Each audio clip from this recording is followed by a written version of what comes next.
Had some areas of fog last night and this morning. Could see that again tonight. We have a good setup for at least some patchy areas of fog, especially along the coast. Skies trying to clear out a little bit this evening. If that happens, that may help get temperatures to cool a little faster in the evening. But light winds, clear to partly cloudy skies initially could allow some low clouds and fog to form, along with some high humidity. There's a lot of moisture in the air, and once we get these longer nights here in the winter, you get a chance to cool more and more at night to get temperatures down to the dew point to get the clouds and fog forming. So late tonight, could run into low clouds and fog, especially again in the lower parts of the valley near the coast where the fog is still around South Padre Island. So there is a dense fog advisory out, not over land right now, but over the Bay waters and Gulf waters, but around South Padre Island, some thick fog there right now. The visibility being cut down to about a half mile or less in those locations, and that fog advisory goes until 9 a.m. tomorrow morning. But there could be some areas of fog inland, but nothing out there this evening. Just partly cloudy, sometimes mostly cloudy skies right now, but you see the thick fog showing up there, the observation around South Padre Island reporting near zero visibility. So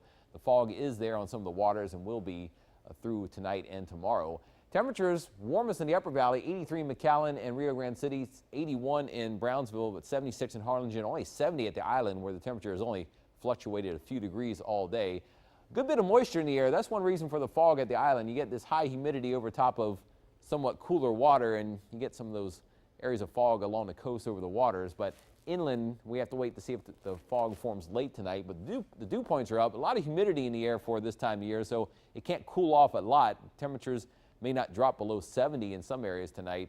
And tomorrow, your day planner going from about 69 at 8 a.m. with some fog in spots and low clouds. And I think we'll see the clouds begin to break up during the daytime into more of a partly sunny afternoon.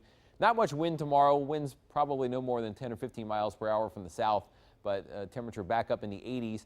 Depending on the extent of the clearing, we may get a little warmer than this in areas that break out into the sunshine faster, but temperatures most everywhere back above 80. And even tomorrow night, once we start to cool off, there's still a lot of humidity in the air, so it's going to be another muggy night, but another night when there could be some low clouds and fog around late Wednesday night again in the Thursday morning. Not much going on across South Texas this evening. There were a few little small showers around parts of South Texas and the valley today, but nothing that really able to get going into anything widespread, but everything dying off this evening. And Future Track tries to still show maybe a shower briefly in Starr County just after sunset before everything dies off. And overnight, clouds thicken up, some fog possible in areas toward morning, especially again along the coast and in parts of the lower valley, so especially around Harlingen and eastward toward the coast. And then tomorrow back into partly sunny skies by afternoon. The next cold front due in here on Thursday, you see we have clouds in the morning, but then the cold front arrives by about midday. Could have a couple showers Thursday, and then the cold front moves through with more clouds and a chance to cool off a little as temperatures could fall through the 70s and maybe even into the 60s Thursday afternoon. So tomorrow still warm on your first 1570 forecast, in the 80s by afternoon, but watch out for some fog in the morning. Thursday stays pretty cloudy, but maybe a shower or two in the early afternoon as the front passes and temperatures drop through the 70s, maybe into the 60s. Friday could stay in the 60s in most areas, and the weekend, slim chances you may catch a little shower, but it does warm up for the New Year's. And we'll have a more in-depth look at your New Year's forecast coming up next half hour, so stay tuned.